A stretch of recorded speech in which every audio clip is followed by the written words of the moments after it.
coming on here. Awesome. Okay, yeah. There's Ruth. Hey guys, how you Welcome, Hey welcome. doing? Ruth, how are you? Good to So see glad to you. have Good. you. So I know we're good. I was just telling Michael we may have Heidi Sporell from Dragons Rising SCN, so there may be some SCNers here, which is always good. Uh, Gotta support. right? Exactly. So I know I've been seeing Donnie's emails about Babs again, so that's all coming around. Because Michael, didn't you speak at Babs before? Yeah, that was back in 2023. Yeah. Yeah, Okay. think about that. That's Yeah. how I've gotten to know many of, that was kind of the starting point to get to know lots of folks in the SCN network and lots of folks in the Dallas-Fort Worth Metroplex in Yep. particular. Yeah, so that was kind of the starting point. Yeah, so it's Yeah. great. Excellent. Are you going to Babs this year, David? No, because I literally have like another conference the following week, and it's always seems to line up like week to week, and it's just I can't Hmm. do both. Right. So I'm Yeah. going to Oklahoma City in that next week, or actually the last week of September, for a few days for a conference, and so yeah, I can do one a month, but I can't do two. Fair enough. Fair enough. Yeah, but I've Gotta heard good balance it things. I out. mean, we've got quite a few good folks. Ruth, are you going again this year? We will be there this year, Yeah. yes. Awesome. We usually do some sort of sponsorship with them. Hmm. Yeah. Nice. So, Good, well, very good. yeah. So that's exciting. I mean, it's a good group. I just did a talk what was it, yesterday? Yeah, yesterday for there's another group called oh, what's now I'm blanking on the name. Seven Figures. That's one of the groups. I did a talk with them yesterday, and then last Nice. week I did one with Eli Delaney and the Metroplex folks as Nice. well. So that was fun. So I'm excited for Michael and I to be able to do our version of this. It looks like Heidi's getting on. So welcome, Heidi. Hi, thank you, everyone. We got this is a kind of an SEN group focus group right now, which is fine, you know. Okay. Um, My so camera's having some issues, so sorry about that. oh, we can hear you just fine. It's all good. So we were just saying before you got on, Heidi, I met Michael, and I'm trying to remember who introduced me to you, Michael, but Oh gosh, we met yeah, last year, and I can't remember who introduced us because I do a lot of networking and I've met a lot of fantastic people. Um, so yeah, I'm not sure how we. I I can't don't know. remember. I don't know if it's an SCN. How you? I don't think it's through an SCN contact. I don't How think it we got to was, know each but other. what's Yeah. what's funny, Michael, because Heidi's on the call here, I'll just bring it full around. You introduced me to Danny Kaplan, and Yes. Danny Kaplan and I have gotten to know each other pretty well, and he's actually he lives close to where Heidi is and her son, and so they've got to meet actually in person. Yeah. Okay. Yes. Fantastic. Yeah. Fantastic. Yeah. Okay. Yeah. So, Um, I was supposed to meet Danny when I was in New York last year, but then we not weren't able to meet at the last minute. So next trip back to the Big Apple, I'll have to catch up with him. But yeah, that's yep. Danny's fantastic. He knows lots of people. He's one of my super connectors. There's a Yes, few he folks is. that I have I that gotta just be know careful. everyone. He's introducing me to folks, and it's like, oh man, Danny, I got to keep up with you. He is definitely the connector. I know we're talking about potentially doing a Dragons Rising. We're going to get David out Yes, to New York, and we're going to do a Dragons Rising get together. yeah, that would be awesome. I have no idea why my camera's not working Oh, well, tonight. you sound fine, Heidi. It's all Okay. good. Yeah, I was working with your son Eric last night, and hearing all about New York. So I was like, I got to get out there one of these days. Yep. David, It's been have a you long not time. been? I've been a long time ago. Oh, you must go. It's one of my Yeah, favorite cities in the world. It's fantastic. There's so yeah. much to do, great people. And now I've got business reason to go there as well, so that's an added bonus and well worth the 22 plus hour trek from down under. But yeah, it's fun.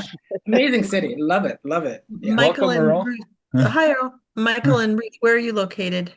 So I'm located in Sydney, Australia. Oh, Uh, okay. Okay. yeah, I'm located in Sydney. I work internationally across Australia, Canada, the US. Okay. So that's how I know David and I know Ruth. Yeah, so that's me really quickly. Hmm. And And Ruth, so where are we're you just located? getting, yeah. Yeah, Ruth, where are you at? I'm currently north of Houston. Hmm. Though You I guys. tell you, we have a broken compass. Although we full-time RV, I don't get out of Texas much. I'm stuck Oh, in Texas for years. oh my goodness. Well, my daughter just moved out there to East Texas, Ruth. So Okay. yeah, got married and is living out there now. So we'll have to make our way out there too. Earl, Where? where are you coming from? Maine. All right, all right. So we got East Coasters, the Heidi's out there and out in Well, the greater well, Boston area. So well, grateful for y'all to be here. We may have a few more folks, but I think we can get started that just in our time together today.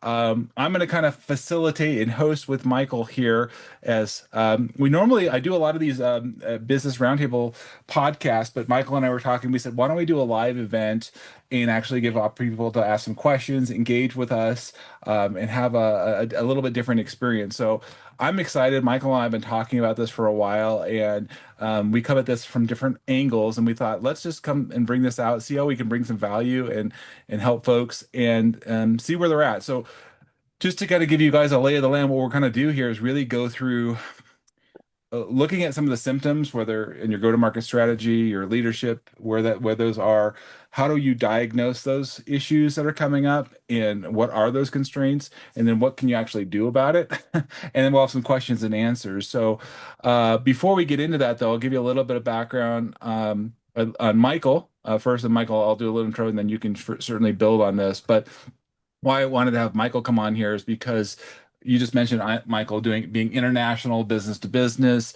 You've been a speaker at Success Champions Network and other groups, and a growth advisor, and then author of Listen, Innovate, Grow. So you guys can all check that out and learn more about him. But really helping professional services, which I also do, tech firms, improve client acquisition, retention, growth, and getting clear on their markets, their buyers, value propositions, go-to-market action. So again, I'm excited, Michael, to have you here to help us and potentially, look at are those that we serve, either us directly or those that we are serving, really be more intentional, if you will, and not so maybe we're just hitting with a lot of different things. So, Michael, did I miss anything? I want to make sure I get your intro, and you're welcome to add into that. But yeah, No, that was a great intro. Thank you, David. yeah, Yes, so in a nutshell, folks, yes, I'm a business growth go-to-market specialist working with small and medium and mid-market organizations on how they drive growth through developing and executing your cross-functional go-to-market strategy. And I will talk about what that is, because hmm a go-to-market strategy and a marketing plan are two different things. Marketing is a subcomponent and only a component of your holistic go-to-market strategy that you need to execute. And I focus working with small, medium companies. I focus on working in the B2B context solely because B2B is quite different. I take a very buyer-centric perspective, and I'll talk more about that as we get into the conversations, because the dynamics of B2B buyers, decision makers, how they buy, how they interact, and how they engage, and what they expect has fundamentally changed. And so in order to have growth, you need to be buyer driven, and it needs to be done in a very intentional, buyer focused manner, which is more than what I find many of, in particular, the professional service and tech firms, because that's where I do a lot of work in. It's requiring us to step up, deliver a lot more value, a lot more depth and expertise. And so these are some of the things we're going to unpack and talk about, because you need to understand these elements and addressing those if you want to be making sure you have growth and maintain growth. And if you're having stalled growth, these are some of the areas that you need to be looking at, that as well as leadership, hmm because I go-to-market strategy, your action plan gives you the direction and focus, but your leadership is the enabler. And so if leadership is not aligned and on board, or lacking clarity, what have you, then that's where things can fall apart. So you need both elements, hence why David and I are coming today to have this discussion, because you need the focus and direction and the insight and the action plan, but you need to activate, and that comes from the leadership team, to really empower and have the right capabilities to make everything happen. So. yeah. Absolutely. So, yeah, and then so just real briefly, we'll get into my background. I come from being a professional services, actually for over 25 years in environmental consulting. That's where I spent my career as a actually biologist. I started Steward Your Business in 2022 and really pivoted and focused on the leadership to what you're saying, Michael, because if we're misaligned, we don't have clear communication, our relationships aren't healthy, we don't have true trust and having honest conversations.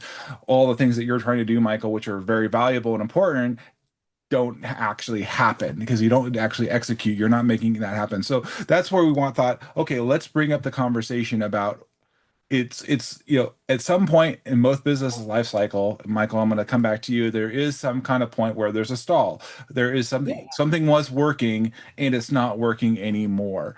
So when Michael, when a, an SME B2B leader says, "Hey, our growth is stalled," what's the first things that actually you are listening for in that when they say that my things have stalled for me? What are you listening for, Michael? How are you identifying these symptoms that are coming up? So, great question, David. So, one Mhm. of the things you want to be doing is when a leader, a business owner says that growth has stalled, one of the first things you want to do is try to get an understanding of what is the source of that stall. Is it because of, is it longer sales cycles? Are you not getting in with the right organization or having the right conversations with the right people? Or are you getting in, but those conversations, those engagements are not progressing? Because it can be a number of those things.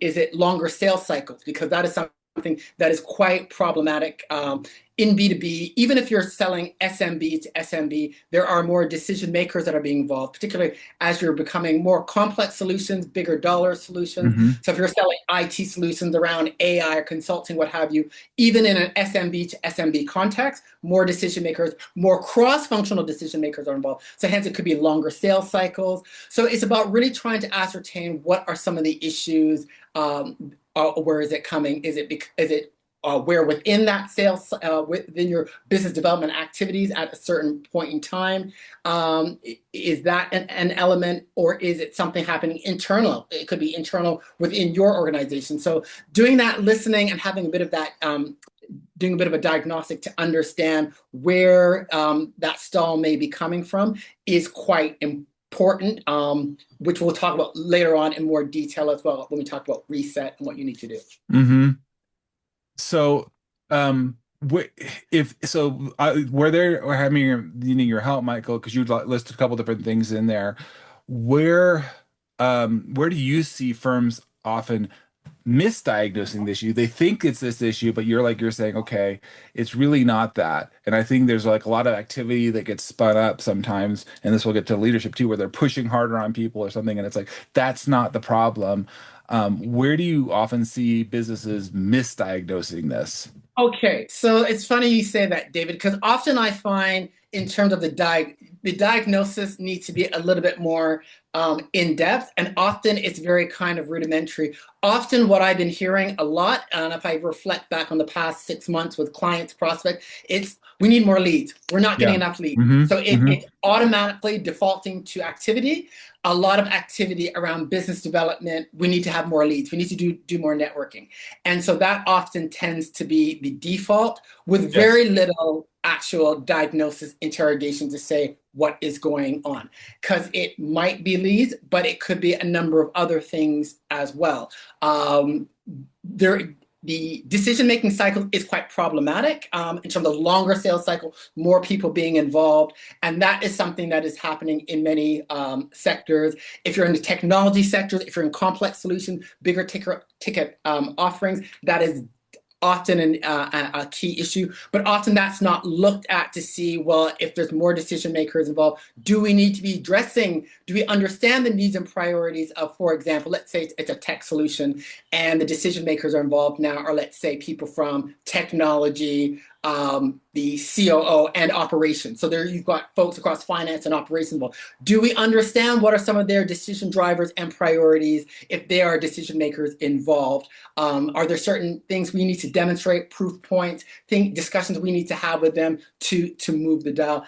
These questions sometimes are often not asked. It's often, okay, they're looking at very top line and they're just kind of jumping in. So that's often what I find is that there's not that diagnosis to really understand where it is. It's often defaulting to doing more Just do activity. more. So they just think, hey, if we do more, hey, we're not. So their solution, they're like, hey, it's not happening. So their diagnosis is we should just do more of what we've Do already more. been doing. That tends to be the default. It's like, let's just do more activity.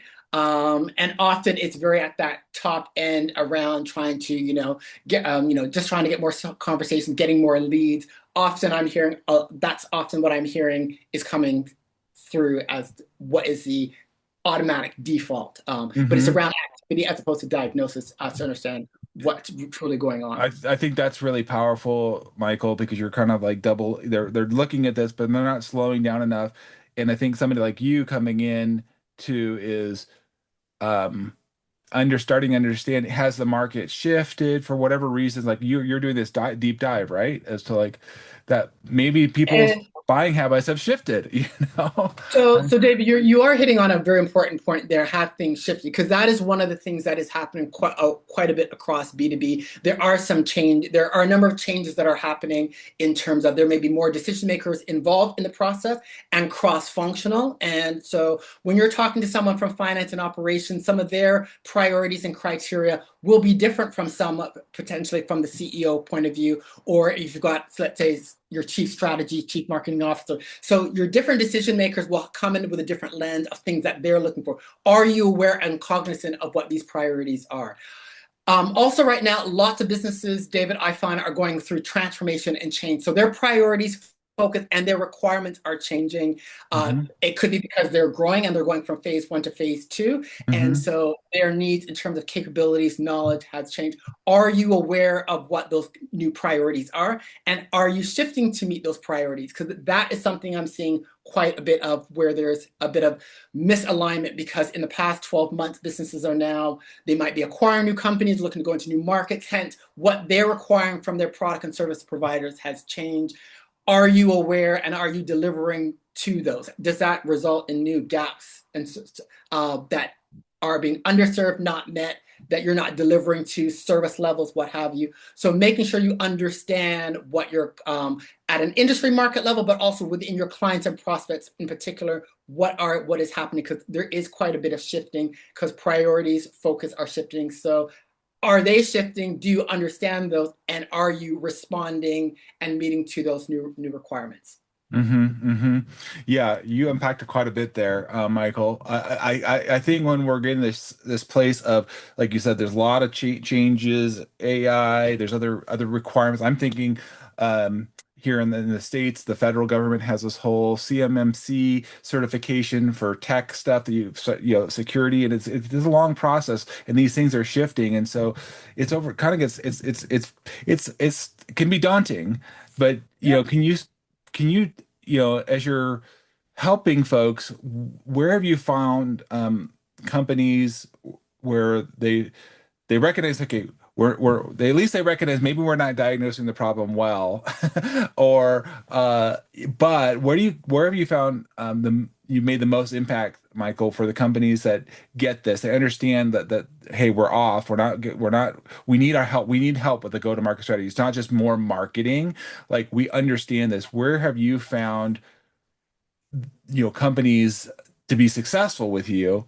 What are the traits that you see in them so that they can say, oh, let's just not just do more marketing, right? It's not Okay, more so marketing. Yeah. companies that are successful in terms of addressing this, first of Yeah. all, recognizing we're small, medium, mid-market organizations. We're not like the big enterprise beasts that have lots of resources and yeah, and amount of money and time to. So often it's about doing that diagnosis to understand. Let's understand what's going on. So so first step is to do what I call listening. So let's do what I call listening to the market, listening to our clients. And what I mean by listening is to get an understanding of what's going on, with respect to our clients and customers and prospects, to understand what's happening. So often what I have my clients do is we'll get a short list of some of their key clients, key accounts, and may look to do some depth interviews with some of those senior leaders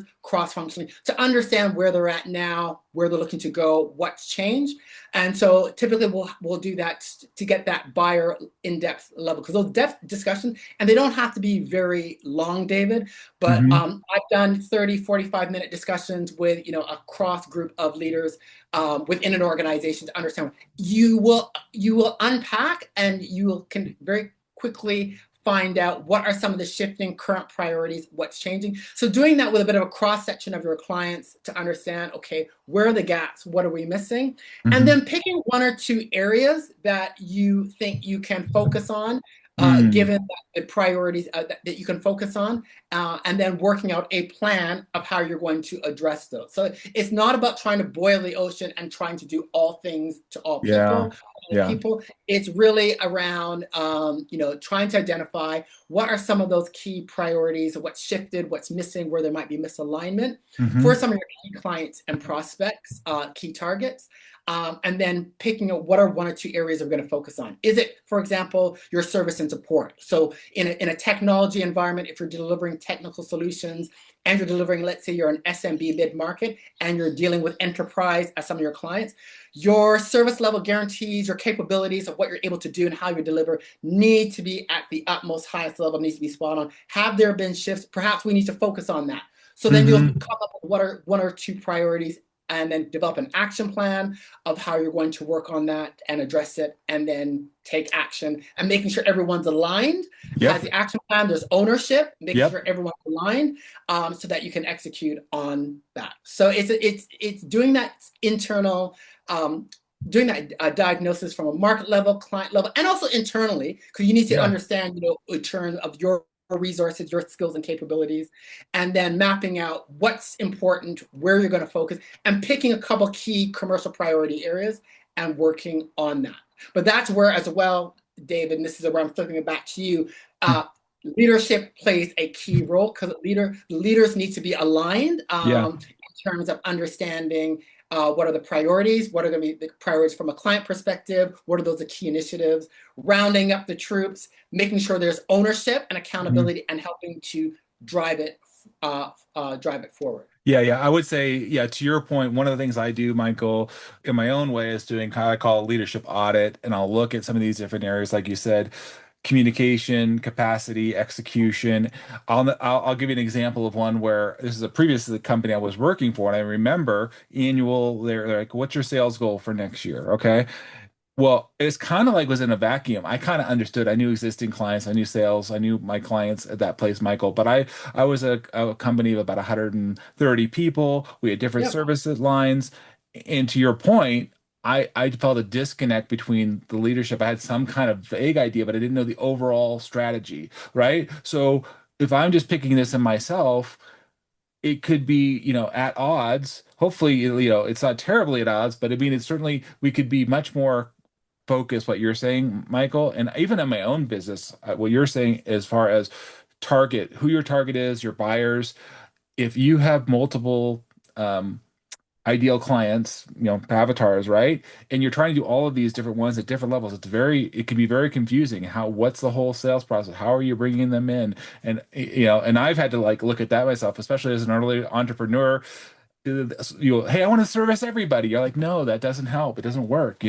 You've got to narrow it So down. David, you're actually touching on a very important point, because what I just talked about in terms of, addressing, talking to some of your clients and addressing some key priority areas, that's assuming one of the things you want to clarify as one of your potential areas of diagnosis and taking a step back is, are you clear, and are you focusing on, in terms of who you're going to serve, where you're going to win, in terms of those industries, those types of clients, market sectors, are you clear on what those are?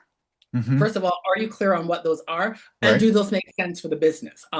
So that's often what has to be done as a first step in terms of developing your overall go-to-market strategy, in terms of doing a reset, in terms of how you're going to kind of reset and unstall growth. That is one of the things you want to visit as well, is to clarify, okay, are we clear on what, industry, geographic markets, and the types of clients that we are serving. Are we clear on those? And are those still the right ones for us, given our internal capabilities, focus, what we're looking to do, and also vis-a-vis what's happening in the marketplace in those industry and market sectors. So that is one of the things you need to clarify, because that in and of itself can be a key reason as to why growth is solved, either because there's a lack of clarity, or you're not, it could be lack of clarity, it could be you're not going after the best fit types of clients for your organization, or you may be going after too many of them. So you've hit on a very important point, because that is one of the areas that needs to do a bit of a sanity check. To revisit. And given all of the volatility, a lot of change of what's happening in markets, in industries with companies, that definitely needs to be kind of step one as part of your strategy development. If you're looking to develop that cross-functional strategy, or as part of your reset, you do want to be doing that sanity check, that clarification to say, are we clear on the industries, geographic markets, and the types of clients that we're serving? Are these the clients that we're best suited for? And do we are those the right ones? And then, that needs to be the first starting point. And then making sure you're clear on their priorities, their drivers, and then how does your service offering, so if you're a tech company, you're a law firm, what have you, are the services solutions that you are offering, are they in alignment and meeting the current needs and priorities of those types of industries and types of clients that you're serving?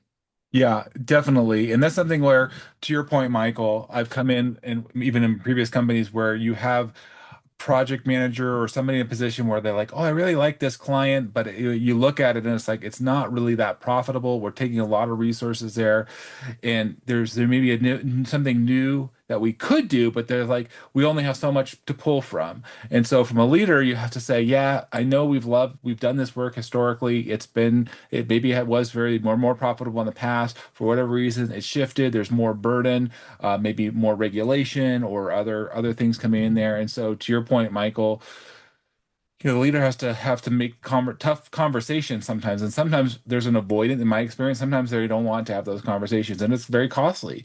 And it's like, we've got to have a reality check here. Does this make sense to what you're saying? And sometimes it's like, we got to let go of some things. It isn't serving us anymore, and we have to look at where the market is moving. So. That's where I definitely feel like you coming in and identifying some of these areas of market focus, buying understanding, offer clarity, and so forth. And then it's like, okay, I helping using the tools like the leadership audit. So things are clear. And I think maybe, Michael, I'm sure, like you said earlier, sometimes we think we're clearer than we actually are. And so there's that breakdown, and it's like, okay, we've got to. One second, I'm just gonna go ahead. You're good, Michael. Like, what I think is going through and being just really, I think coming back, Michael, like what you're doing of, hey, we think this is it, but we haven't maybe looked at the numbers. We haven't diagnosed these things as clearly, and therefore we're just kind of making some assumptions that it's working. And then hoping, like you said, doing more activity, but slowing this down and working with you to like say, okay, don't just push harder. But really look at, Michael, for you, from your perspective, where does, we kind of touched on this, but just to come back on it, is that internal leadership alignment really become essential to once you actually have this go-to-market strategy? It's not just marketing, but like once you have that, where do you start to see that leadership alignment really have an effect? Positively moving the company forward in that go-to-market strategy, Michael? Okay, so so you first of all, maybe what I will start with first is maybe just kind of making sure clarify when I'm talking about a go-to-market strategy. Yeah, please please clarify. Absolutely. So in terms of for businesses, it's very important in terms of driving growth. That you're looking to have your go-to-market strategy. Your go-to-market strategy versus a marketing plan. Marketing plans, to clarify, marketing plans are very much around promotion. So it's around your brand awareness, lead generation. That's what we got Ruth and Heidi here. They both do that. So that is very much around promotion. Your go-to-market strategy is your holistic cross-functional strategy to drive your overall business growth. So in a nutshell, it's your overarching cross-functional plan that's going to say, where you're going to play, how you're going to win, whom you're going to serve, and what do all the elements across the business need to be doing. So it's your cross-functional strategy and roadmap that's going to identify everything.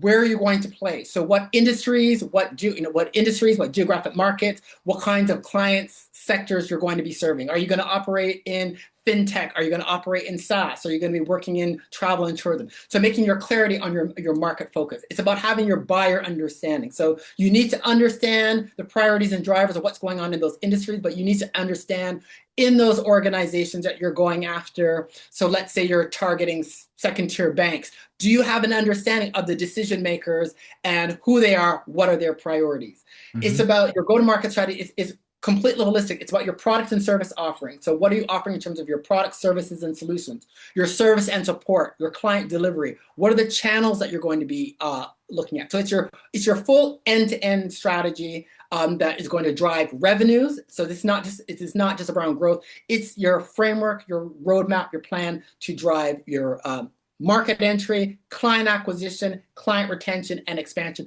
because you're looking at all the elements. Where you're going to be focusing on, whom you're going to be serving, and how you're going to win. What are your products and service offerings? How are you going to do your client delivery, your client experience, your service and support? Who are going to be your channel partners? Are you going to be working with to gain visibility, acquire, retain, and grow those clients? So overall, your go-to-market strategy gives you that full overall. Marketing plan gives you promotion. It's a subcomponent. Your go-to-market is your cross-functional strategy that's going to give you the direction in terms of how your business is going to win, from getting into the market, acquiring the clients, retaining, growing them, driving revenue. So it's your overarching plan. So, Michael, and then leadership is going to be how you execute. Yes. So I want to follow up on. I want to follow up on that, Michael, because I like how you broke that down. Especially because I've got Heidi and Ruth here that both help amplify the marketing, part from different angles, Michael. And even for me and anybody that's listening to this, if you're a business owner, how they should be able to articulate this, like you said, what is our go-to-market strategy? Can they do that very clearly, or are they having trouble, articulating that, breaking that down? Because at least from my perspective, if I'm coming into a company and they're having that problem, that just indicates to me, like you said, there's going to have a leadership challenge, because if they don't have this part clear, I can't build on, like, where do you want to go? And somebody like Heidi or Ruth coming in, it's like listening for them and saying, okay, wait a minute. Because if they're coming in, they're probably not going to be as successful either, helping them, right? In their strategy, absolutely. Right? There needs to be that upfront clarity.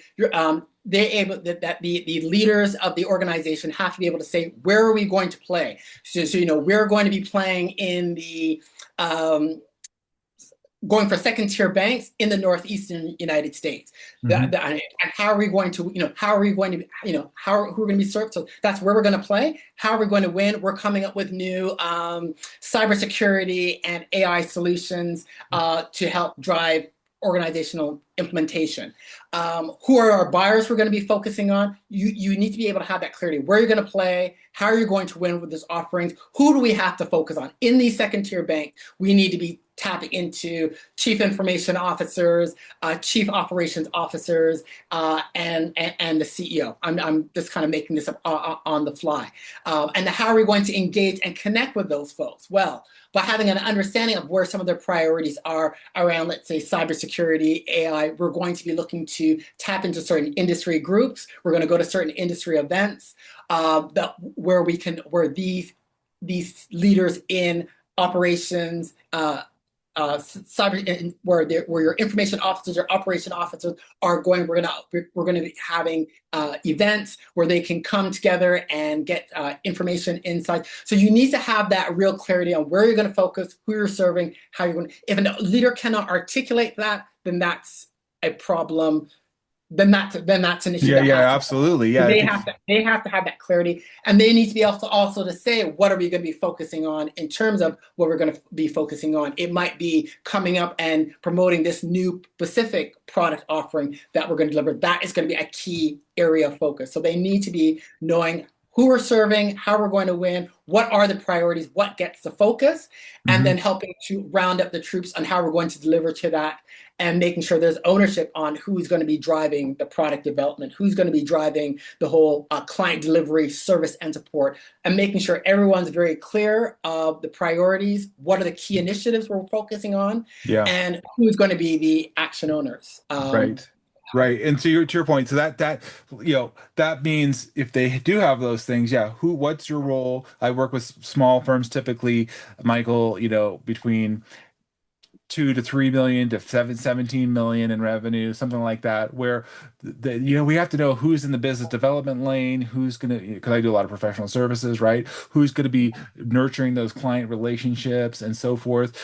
And then we get shiny objects in them sometimes and we get distracted and we get pulled over. You're like, hold on, that's cool, but we all said we were going to do this, right? We all said that we were committed to this for just what you said, Michael, setting up this go-to-market strategy.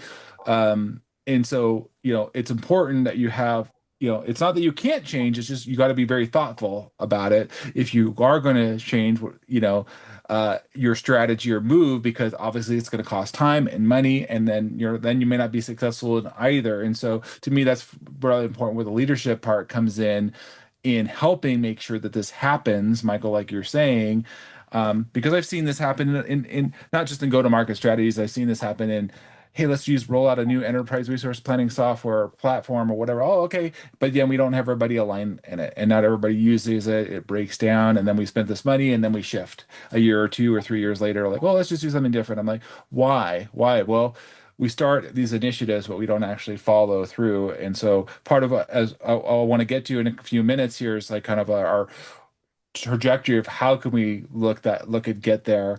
But knowing what you're saying, if you've set that up, Michael, I'm going to kind of come back to you. If you got it clear, you've worked with a client now, and you've got them clarifying this, right? Yeah. In just the things that you broke down, right? Where do you see? Is it in the leadership where there's a breakdown, or is there something that happens in the marketplace, or we're not seeing the numbers where people start maybe I don't say messing around, but playing around with it, where it's like, hold on, you're missing the point of what we just did, this big umbrella. So then they're like, well, let's hire Ruth in and let's get a bunch of shirts or whatever it is, or like, okay, that's not necessarily going to be your answer, right, Michael? So it's like where they start tweaking it, or where do you see that breakdown of this go-to-market strategy actually working in the way that you intended it? Like where are the obstacles? Okay, so if they've got the full go-to-market strategy, the action plan developed, where there can be a breakdown is in the execution. That's where, and it can become more problematic, particularly in your larger SMB mid-market, when you're starting to get organizations, 150, 200 people, cross-functional. That's where there can be problems in terms of execution. If there's not alignment in terms of everyone is on board to say, okay, this is our strategy, this is who we're focusing on, these are the key priorities and initiatives that we're focusing on. So let's say it's going to be around operational service and support. I'm going to pull that as one. That is going to be the key priority. It's at that executional level in terms of where I've seen things go is it's in that execution. Either the cross-functional leaders, there's not alignment across the organization, so people are working in silos. It's not well communicated. That's where there often can be that breakdown. It's at that executional level, in terms of making sure that it's communicated, there's ownership, and that everyone's working to that same plan. So I guess I'm going to kind of flip to you, David. What are some of the things that what are some of the, I guess, action that can be taken to ensure that, okay, when the senior leadership team, okay, we've come up with a strategy, we've said what are the priorities, these are the specific initiatives, so we're not just talking broad strategy, we're talking about, okay, we're going to be working on, okay, service and support, for our clients, and ramping that up, augment is a key priority. In terms of the communication, the execution, and the alignment, how can we ensure when we've gone from, okay, we've got the strategy, we've got the action plan that the senior leadership has bought into, but now we've got to get the troops to execute, because there could be a number of things that really have to be done at a grassroots level in terms of getting these initiatives started, changing of processes, communicating to our key clients. How do you get, what are some, I guess, tips, guidance in terms of turning that action plan that's agreed in the boardroom at the senior leadership level and getting that traction, alignment, and making sure that things happen at an execution level? Because that's often where it tends to definitely. There will be a bottleneck at some point in that, Michael, like you're saying. There will be, and it typically, doesn't, you have. This is a thing where a lot of companies I feel make a mistake where they'll do an annual, what I call annualized thinking, or they'll do like, hey, let's do this plan, strategic plan.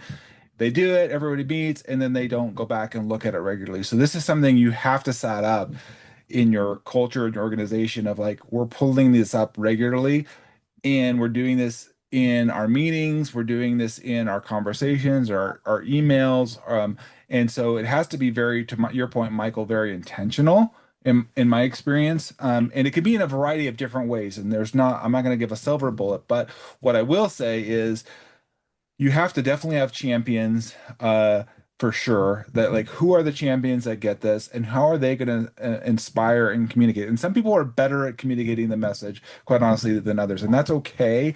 One of the things I use is called the five voices assessment. Heidi knows this, of like, how do we communicate this with each other? And so understanding that we're going to talk a little bit differently, and some people I use a call the kind of pioneer. They're very driven to win, Michael. They love this kind of stuff that's a high level, but getting into the weeds, they're like, I don't want to be bothered with it. But they understand the value of it. To your point, we need people getting in the weeds, tracking these things, and understanding these things. So it's drawing out the different voices, if you will, and being able to have some conversations about. I'll give you an example. I worked with a small engineering firm where I had a business development guy, who was going out there and talking to a lot of people, but there was a breakdown about transferring that back into the organization and getting it set up in a very logical way, Michael, to track and to make sure, hey, what client, what sector are we in, what services are we offering? It was just kind of a breakdown. As I said, hey, you've got to work with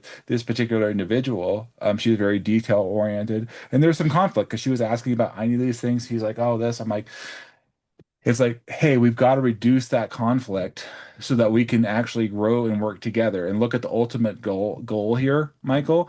So that's some of the things I do is I go through in this regularly. Is what I found, it just doesn't happen once. It's ongoing. It's things that you need to do in your organization, just like your car, changing the oil, getting air on the tires. Things are going to leak. It's not if, they will. So what are we going to do to help build that back up intentionally and say, hey, we did this work with Michael. We have this overarching plan. Let's work the plan. Why aren't we working in the plan? And this is the other thing too, I'd add to that, Michael, is a lot of companies just kind of like I said at the beginning, just do more. Well, do more of what? Be clear what it is and how much time is it going to take? What's the effort? I think your go-to-market strategy, Michael, being clear as to what's the true level, not just of money, but time that we need to invest in order to, that we think is to get us these results, right? I'll do whatever if there's a return on investment. We have to be clear as is that working? And oftentimes I found, Michael, especially in professional services as a project manager, I'm doing work and then like, oh, do this business development stuff too. And like, well, as a technical person, I kind of like to focus more on the technical stuff sometimes, and I don't do as much of the business development or proposals or whatever because it's just not as exciting or drawn to it. There's like, no, you need to be doing that. You can't just be doing all the technical field work or drawings or whatever. Is we need you on this because you have particular expertise or insights that the clients appreciate. And so that's something of drawing them out and understand how they fit into the organization, to me, is really important. Does that make sense? That makes total sense. So a couple of a comment and then a question. So in terms Yes. of your go-to-market strategy, you do want to get everything to an action plan, an initiative level to say, we're going to be working on project X, which might be focusing on developing a new solution. It could be project Y will be working on service and support. You want to get to very specific initiatives, actions. So it's very prescriptive. And so you're really getting into the detail of what's going to be required in terms of skills, capabilities, resources. So it's really developing that initiative, that action plan to a very initiative detail level. Question for you. You mentioned about having champions to help Yep. champion execution. Are champions and leaders of the initiatives one and the same, or are they different? So if it's agreed upon, that, because I typically say, whether we're talking the go-to-market strategy or the reset, let's start on, one or two key initiatives to get started, particularly when we're talking small, medium organization. Let's kind of start very focused. And assigning an owner to that to really drive those initiatives. Are you, from your experience, is when you have that project, that initiative, and you have someone to own that, is that the same person as someone that's championing, or is a champion potentially separate from the persons that are leading some of these action plans? That's a great question. That's a great question. If it's a big initiative, like you're saying, Michael, usually you have somebody that's spearheading it that, hey, this would be really important to have at a high level. And if you think, depending on the size of the organization, sometimes you have market sector leaders, right, Michael? Transportation, for example, or energy, or whatever it might be. Okay, right? I'm a market sector leader, but the market sector leader absolutely has to have champions underneath them because they can't do all of that. They can provide an overarching, like you said, hey, this is where we want to go. But I've got to have people, because you have certain people that maybe just dealing with a handful of clients, maybe in that area, and they're like, hey, we're we championing this with this existing client, right? And so it's helping them understand where do they fit in, Michael. And I think that's really important. And then also, who do I need to rely on? And if in a go-to-market strategy, I'm thinking, Michael, is, depending on what you're identifying a new service or you have augmenting an existing service, is like ideally if you're creating a new service, you hopefully you can tie it to some other things you're already doing. So if you have a client, right? And so, but sometimes what I found is there's a breakdown that's like, let's just use my biology background. I'm a biologist, and we have people that are archaeologists, like, that like to do that. Well, if they're not talking with each other, and we're like, well, let's do this grow to market strategy of developing and cultural resources, working with the federal government or Native American tribes or something like that, and we're not talking with, hey, they might encounter some kind of biological resource, for example, we need to be talking with each other and championing and looking after each other. So the overarching person that's responsible for this needs to, in my opinion, Michael, look for those folks and empower them to talk and connect with them. But what I found in organizations, and I like to use this Ghostbuster analogy if you guys watch Ghostbusters, but if you ever watch Ghostbusters, they're trying to take on the Marshmallow Man. We talked about New York, and it's not working. Everybody's got their, ectoblaster, and it's not working. And then Bill Murray's character says, well, why don't we cross the streams? What does that look like?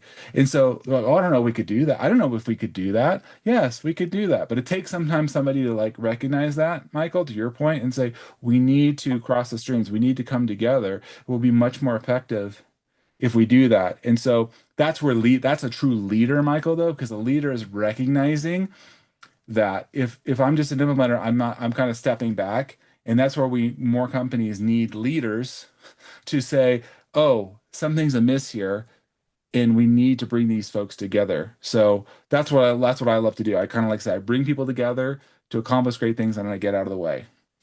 Yeah, so that's great. What I've found is that your go-to-market strategy and action plan needs to be developed cross-functionally, but in terms of the execution, execution can be done cross-function as well. I think setting up that cadence, that rhythm in terms of you're developing what needs to be done, but having that regular cadence and rhythm of bringing folks together for those cross-functional, those project initiative meetings, having that regular cadence of what makes sense to making sure that everyone's brought together. I found that's often a key component to effective execution, effective leadership, is bringing folks together in terms of, again, based on those initiatives that you're working on, that you have that regular cadence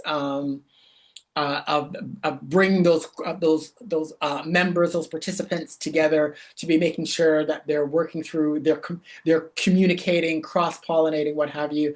Are there any best practices from your perspective, David, in terms of helping to enable, facilitate the ownership, the cross-functional communication cadence as part of that whole execution component of things that you Yeah. find particularly effective? Yeah, absolutely. And then I'll answer this, and then I'll go. I know we only have a little bit more time here, so and then I want to go back to you as kind of what we're going to be doing, how we can help business owners or leaders make some moves here in the next 90 days.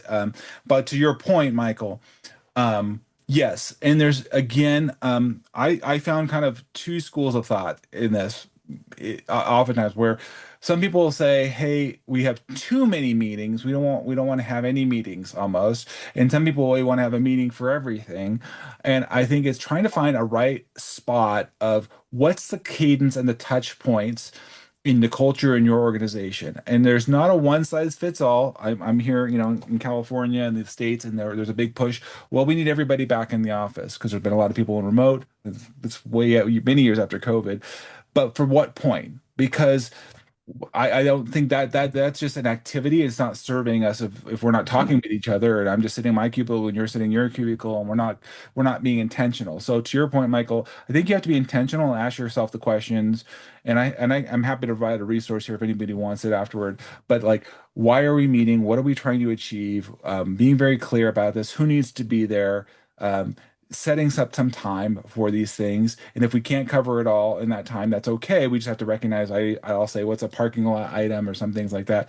But again, just being very intentional with our time. Our time is the most valuable asset we have. And so um I would say do an audit of yourself and I can come here and look at it. This is one thing I look at is communication and relational trust. And oftentimes it's either what I found, it's like in one or the other. People are having way too many meetings and they don't need those. And everybody's like, why? There's so many meetings. And other people are like, we're not going to have any meetings. And we're going to do everything by maybe an email or something. And then there's something that's lost in translation there too. So practically, Michael, I think you need to audit and see what's working. And then I would say, we did this. I've done this over the years. You sometimes tweak. You're like, okay, we've had meeting creep. Let's can we do a sit down? Or we're like, we haven't met for 6 months or a year, really. You're like, oh, that's probably why we're drifting a little bit, and let's maybe so risk averse about it. So that's something I would say practically I would highly recommend, and we do an audit and look at that and look at how you're setting up your meetings. How are you guys communicating?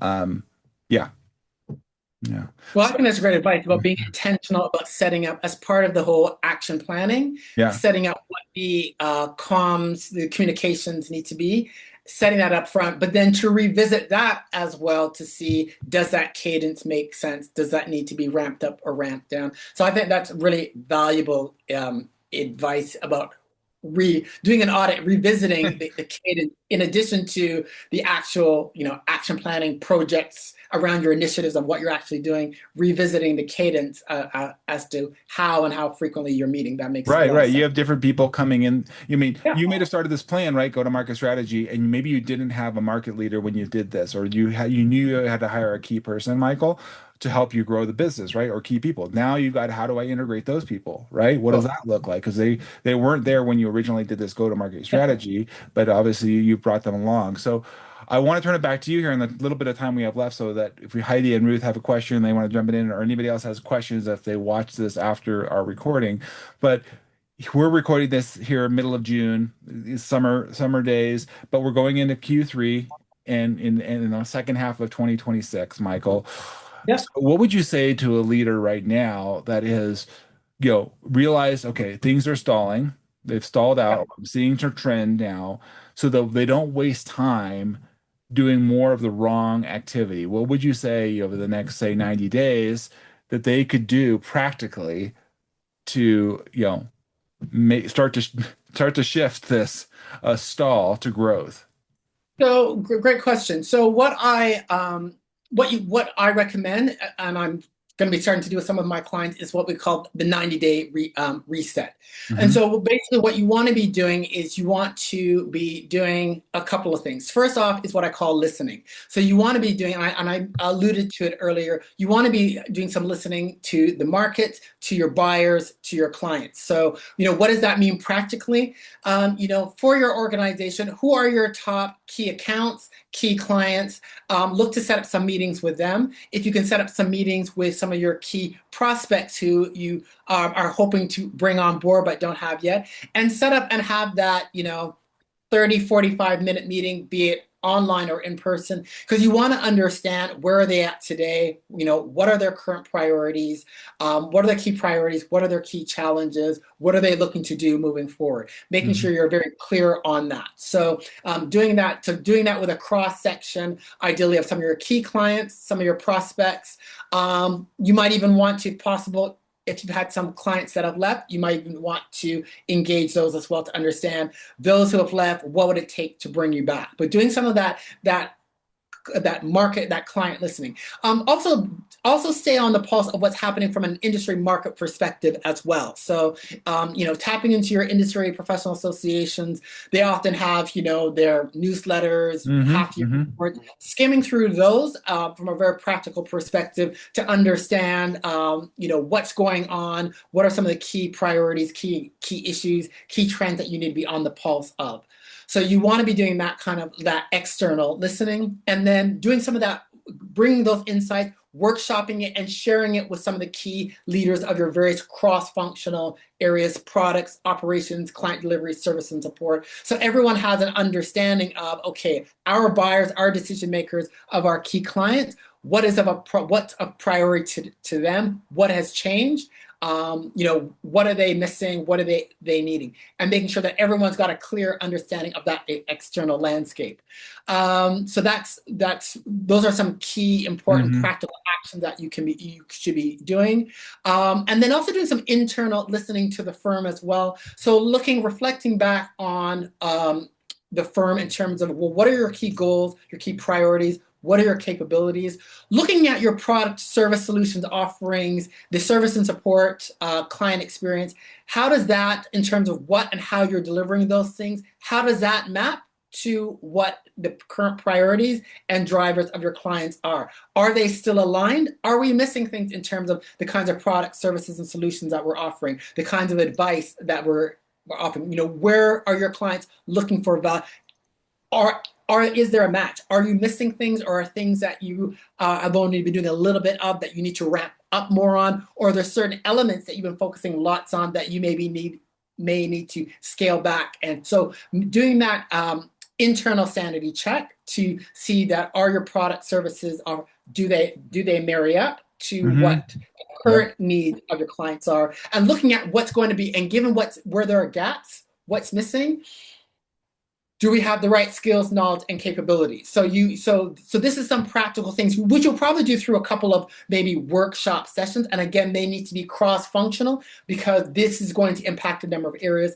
And then you want to then identify what are going to be some of the, I would say no more than 3 priority areas that you're going to address, and then develop a practical 60 or 90-day action plan as to how you're going to address that. So if there's, let's say, a gap in executive engagement, because in your key clients, they feel that they're not in tune with what's happening in the industry and what and how your company is going to meet them. Maybe you need to have some more, workshop sessions with some of your top clients so that they can be educated as to what you're going to be dealing with.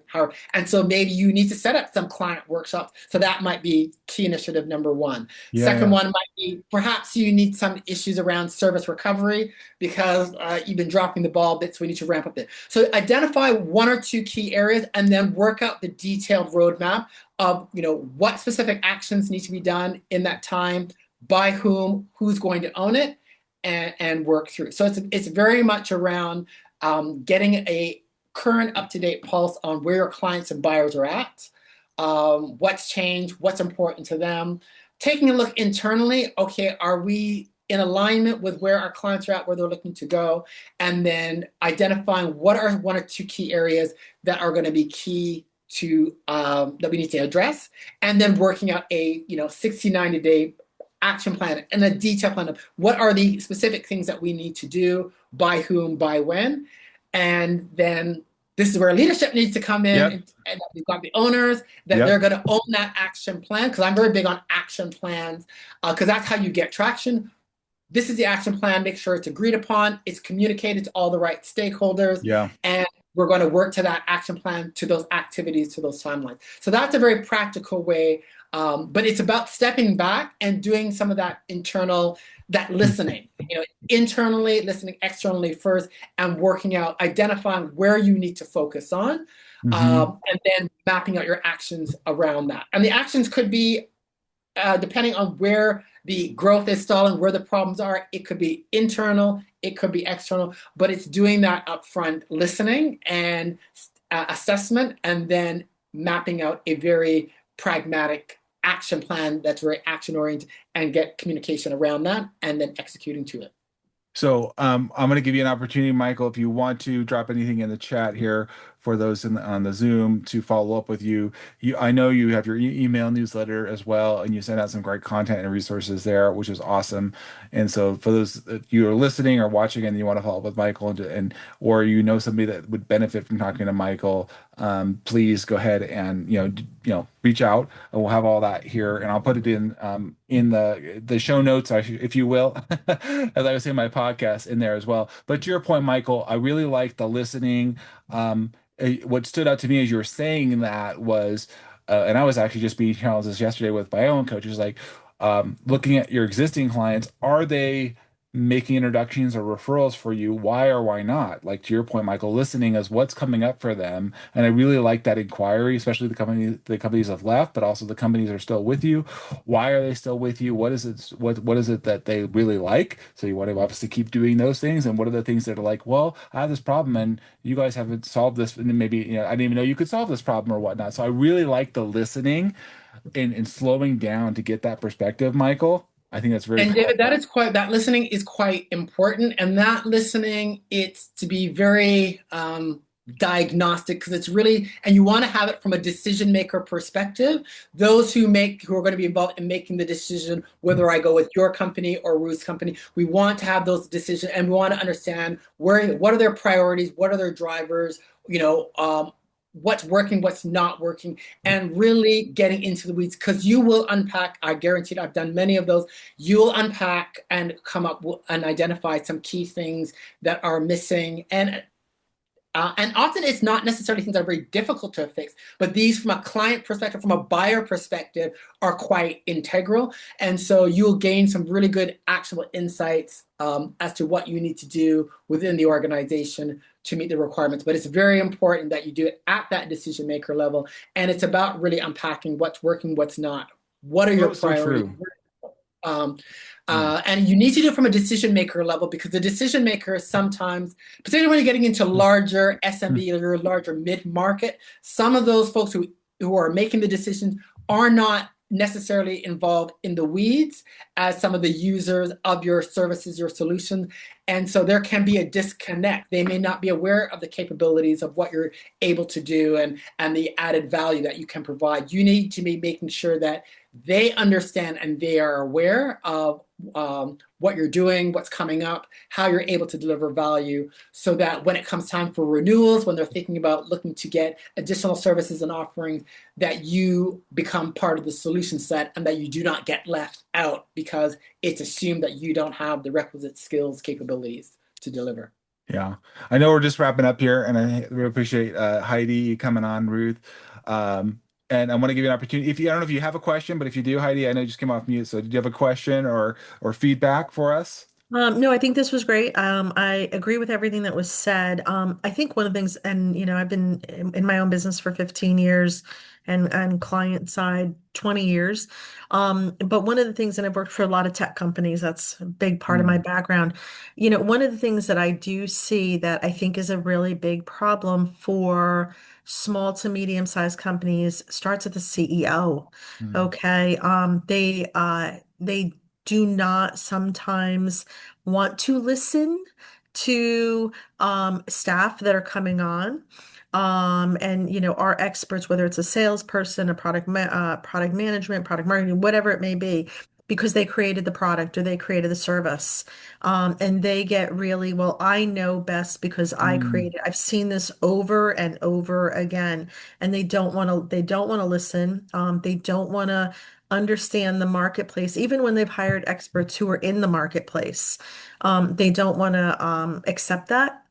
So I think that's one big problem that I see hmm. with particularly organizations where the CEO is still, they created the product and now they've grown the business. So Yep. there's an ego issue there. Oh Okay, yeah. nobody knows it as well as they do. Nobody knows the market, and they don't want to listen to. I've seen it happen too many times. I was in one organization.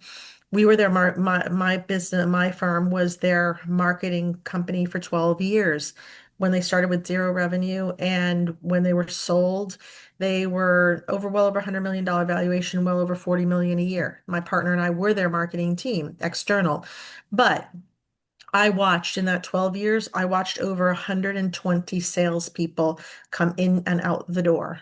Okay. Mm, And it was because the CEO, he did not understand the market. He did not, the company was selling to government, mostly government, both state and local, hmm. but also some private sector. He would not accept that every VP of sales would come in and say, here is a sales cycle. It is, 24 to 30 months. And he'd be like, no, I want 6 months. Okay. Not understanding that, that is a problem. So that's one problem I've seen. And that, you have to work around. And even though I'm marketing, I'm, still working with these individuals, like trying to bring them together because I'm Hmm. external. Another thing I find often is the disconnect between sales and marketing in one spot. We've been given, here's your marching orders. I'm, coming in as a marketing consultant. We're doing the plan, we're doing the execution.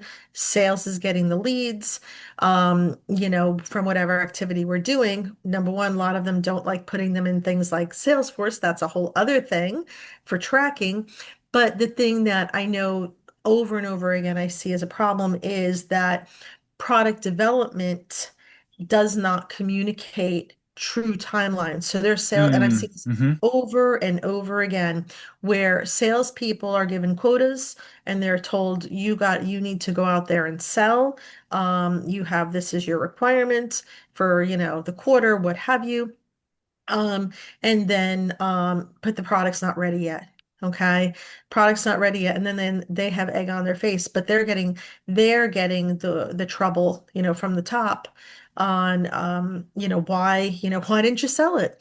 And it's well because Hmm. it's not ready, but they don't the senior management team doesn't want to hear it, especially where I find it is when you have a CEO who's an engineer. No Mm. offense to engineers, Yep, but yep. typically when I see a CEO who's an engineer, he doesn't want to hear that marketing didn't bring in enough leads or that the salespeople couldn't sell it because it really doesn't exist.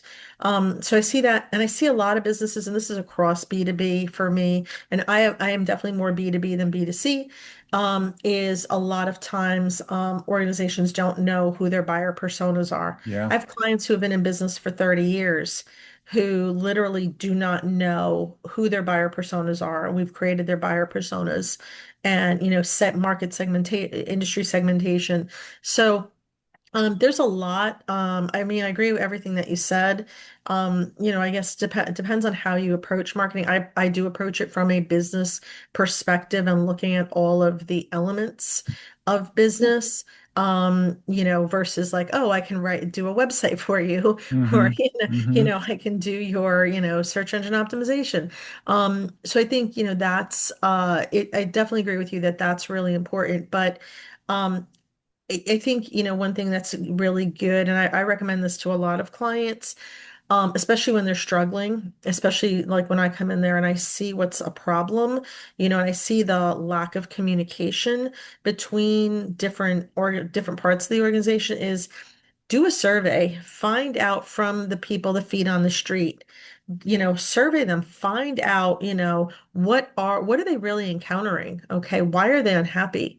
I have one client right now, I won't say who it is, but CEO brought in a salesperson, had great salespeople who have been there for years, have been growing and growing and growing that business. Gangbusters, well known in the industries that they're in, super well known, household names. Wound up just recently, a couple months ago, bringing in a friend's son to be over all of sales. The person Mm, the does not know the industry, doesn't know anything about the product, mm. and now they've already probably lost in the last like 3 months, they've lost six of their key salespeople. Oh, wow. Yeah. Okay. And I'm Hmm. looking at that and I'm outside of the organization. Yep.